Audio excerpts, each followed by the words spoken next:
चलिए अब हम शुरू करते हैं क्लासिफिकेशन ऑफ ऑर्गेनिक कंपाउंड। ठीक है, तो क्लासिफिकेशन में बेसिकली हम 2 टाइप से क्लासीफाई करते हैं ऑर्गेनिक कंपाउंड को। सबसे पहले हम देखते हैं एलोफेटिक ऑर्गेनिक कंपाउंड में। ठीक है, उसके बाद दूसरा होता है हमारा एरोमेटिक ऑर्गेनिक कंपाउंड होता है।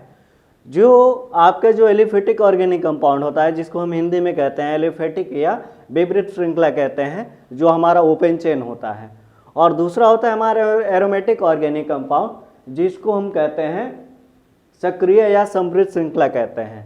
जो आपका एलिफेटिक ऑर्गेनिक कंपाउंड होता है ये सिंगल चेन होता है। ठीक है, जैसे आपके पास ये स्केल हो गया, ये एक चेन हो गया। ठीक, इस स्केल में हमने यहाँ पर डॉटेड से दिखाया है, ये आपका हो गया एक पहला हो गया, कार्बन यहाँ लगा है, ये कार्बन हो गया, यहाँ दूसरा कार्बन हो गया, और यहाँ पर एक एंड में एक और कार्बन हो गया। ठीक है, तो ये आपका एक चेन हो गया। इस चेन के अगल बगल जो होते हैं वो हाइड्रोजन लगे होते हैं, ऐसे हाइड्रोजन लगे होंगे, इधर भी हाइड्रोजन होंगे, इधर भी हाइड्रोजन होंगे, या आप ऐसे इसको रखें।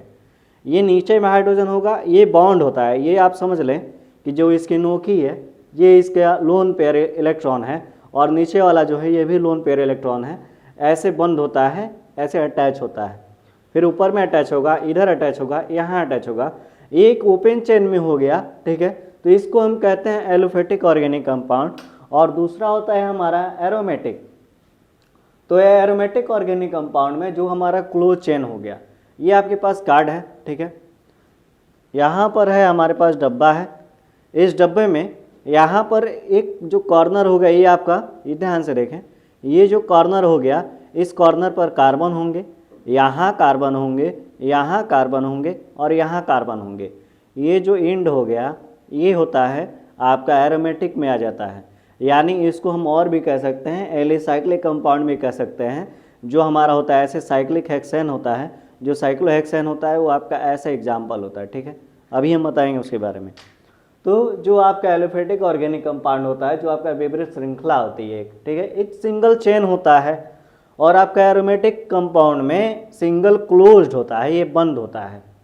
देखिए, ऑर्गेनिक कंपाउंड जो होता है 2 पार्ट में बटा होता है। पहला होता है हमारा ओपन चेन एरिसाइक्लिक होगा, और एलोफेटिक कंपाउंड जिसको कहते हैं। सेकेंड होता है हमारा क्लोज चेन और साइक्लिक कंपाउंड होता है। जो आपका ओपन चेन और साइक्लिक एलोफेटिक कंपाउंड होता है वो सिंगल चेन होता है, जिसको हम हिंदी में कहते हैं अचक्रीय एलिफेटिक या विपरीत श्रृंखला कहते हैं। और जो आपका क्लोज चेन ऑर्गेनिक कंपाउंड होता है, जिसको हम कहते हैं चक्रीय समृद्ध श्रृंखला या वलीय यौगिक कहते हैं। ठीक है, यहाँ है, या वलीय यौगिक कहते हैं, या चक्रीय या समृद्ध श्रृंखला कहते हैं। जो आपका क्लोज चेन ऑर्गेनिक कंपाउंड होता है, ऑर्गेन चेन कंपाउंड होता है, ये 2 पार्ट में बटा होता है। पहला होता है हमारा होमोसाइक्लिक कंपाउंड, और दूसरा होता है इसी में हेट्रोलिटिक साउंड होता है। ठीक है, जो होमोसाइक्लिक कंपाउंड होता है, जिसको हम हिंदी में कहते हैं समचक्रीय यौगिक या कार्बोक्सिलिक कहते हैं, और जो आपका हेट्रोलिटिक कंपाउंड होता है उसको कहते हैं विषम चक्रीय यौगिक कहते हैं। जो आपका होमोसाइक्लिक कंपाउंड होता है ये 2 पार्ट में बटा होता है। पहला होता है हमारा एलिसाइक्लिक कंपाउंड, और दूसरा होता है हमारा एरोमेटिक कंपाउंड। जो आपका एलिसाइक्लिक कंपाउंड होता है, एलिसाइक्लिक यौगिक हिंदी में कहते हैं, और जो आपका एरोमेटिक कंपाउंड होता है इसको विषम चक्रीय यौगिक कहते हैं। एलिसाइक्लिक यौगिक में आपका होता है साइक्लोहेक्सेन। जो साइक्लोहेक्सेन होता है वो आपका ऐसे स्ट्रक्चर होता है, यहाँ पर एक एंड पेयर आपका यहाँ पर कार्बन लगा होगा, ये आपका कार्बन होगा, यहाँ कार्बन होगा, ये कार्बन होगा, ये कार्बन होगा। ये जो होता है आपका एलिसाइक्लिक यौगिक होता है, जिसमें आपका साइक्लोहेक्सेन आ गया। दूसरा होता है एरोमेटिक कंपाउंड, जिसको हम विषम चक्रीय यौगिक कहते हैं।